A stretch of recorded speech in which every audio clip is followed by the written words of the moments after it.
As the world's population becomes more urban, fewer people have enough room for a traditional vegetable garden.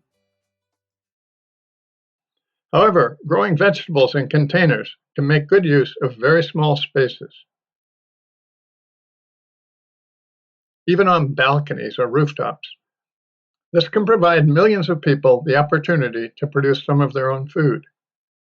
Because leafy vegetables can produce more nutrients in less space than any other crop, they're ideally suited for the very limited space of container growing. There's 4 basic steps to growing leafy vegetables in containers.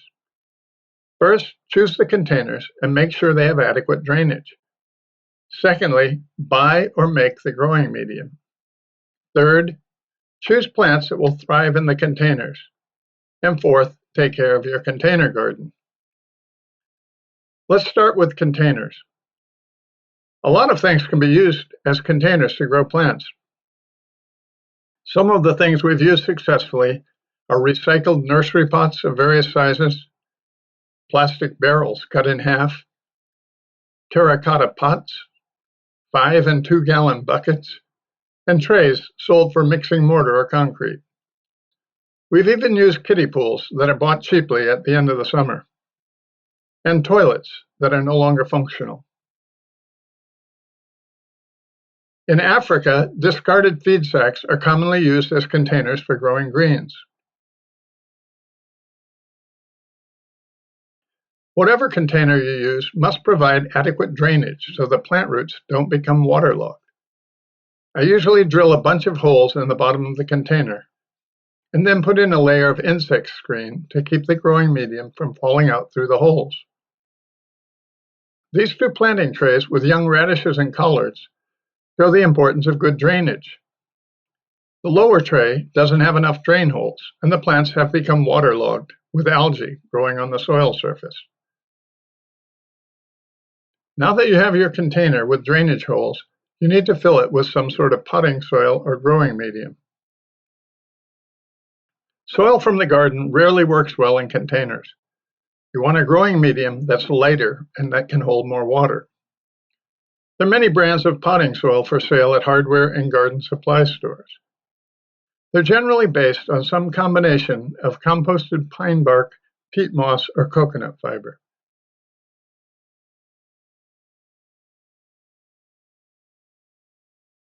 Often coarse vermiculite and perlite, 2 heat-expanded minerals, are added to improve both aeration and water retention. If you use a lot of potting soil, it's usually cheaper to make your own from bulk ingredients. Low-income gardeners may need even lower-cost growing medium. Though the results are not likely to be as good as with commercial potting soil, there are many recipes for making your own potting soil from cheap or free materials. One of the best and easiest is to mix a 5-gallon bucket of each of the following ingredients after they've been sifted through a 1/4-inch mesh or hardware cloth. Leaf mold, the loose stuff found at the base of pine or other trees, or sifted compost, sand, and garden soil. If it's available, adding up to 25% sifted biochar will dramatically improve your growing medium. There's a Leaf for Life presentation that will show you a simple way to make biochar at home. After the ingredients are well mixed, add enough water so that the new growing medium is roughly as moist as a wrung-out sponge. Growing plants in customized potting soil lets you avoid soil that's contaminated with lead or other chemicals, and soil that's infested with parasites, like these root knot nematodes. Once you have your containers with drainage holes filled with your growing medium, you need to decide which plants to grow in which containers. We focus on leafy vegetable plants because that is Leaf for Life's specialty, but also because leaf crops are especially well adapted to container growing. They produce more key nutrients per area than any other crop and can make fresh greens available year-round to people without refrigerators. The size of the mature plants, the depth of their roots, and how long they'll be growing help determine the best container to grow them in. We rarely use containers less than 8 inches deep for typical annual garden plants, like spinach, lettuce, kale, Chinese cabbage, or parsley. These mortar mixing trays are 8 inches deep and are well suited for annual greens. Perennial greens such as Okinawa and longevity spinach, belembe, katuk, and chaya are bigger plants and stay in the soil a lot longer, so they need bigger containers. Plants growing in large containers are generally easier to keep watered, drained, and fertilized than plants growing in smaller containers. It's more similar to growing in a traditional garden. One of the simplest, least expensive, and most effective container growing systems we've encountered is the use of feed sacks to grow kale and vine spinach in Kenya. Some of these feed sacks have tubes down the middle to make watering easier. A sophisticated variation is this sack keyhole garden that creates more growing space with less walkway.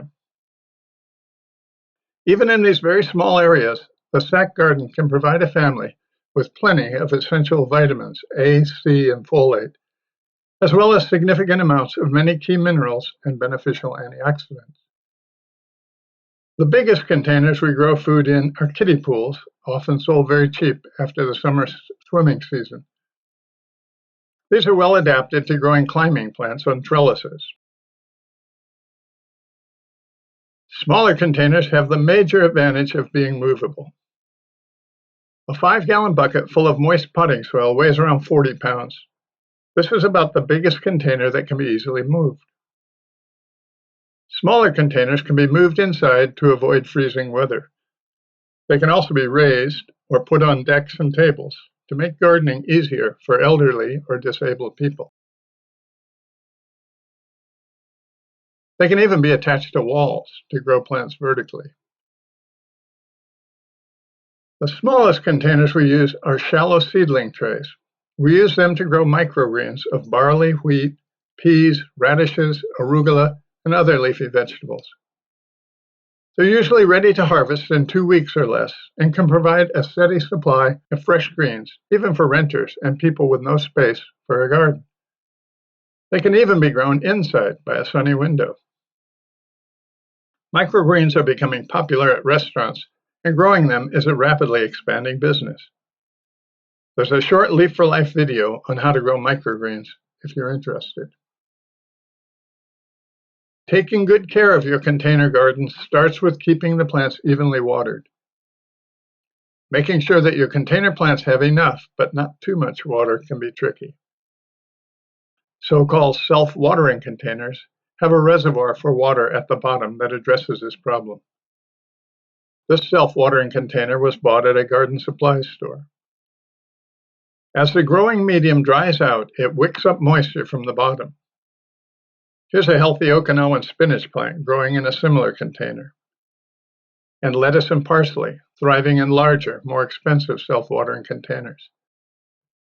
Plans for making your own self-watering containers are available online, though none struck me as especially easy to make.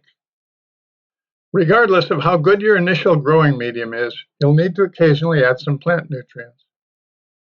We usually try to maintain the fertility of our containers by adding a thin layer of sifted compost twice a year.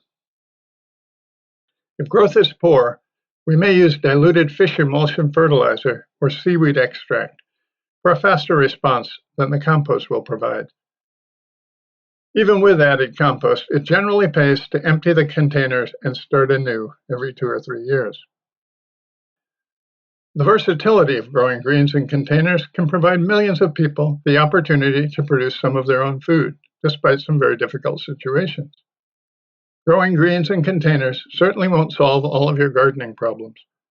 In fact, it will introduce some new ones. But it can offer some surprising possibilities, like these hanging vine spinach and sweet potato greens shading a south-facing window, or this spiral bamboo container growing herbs. For city dwellers and renters, using containers may be their only way to garden, but growing in containers can add a creative element to any garden. Thanks for watching.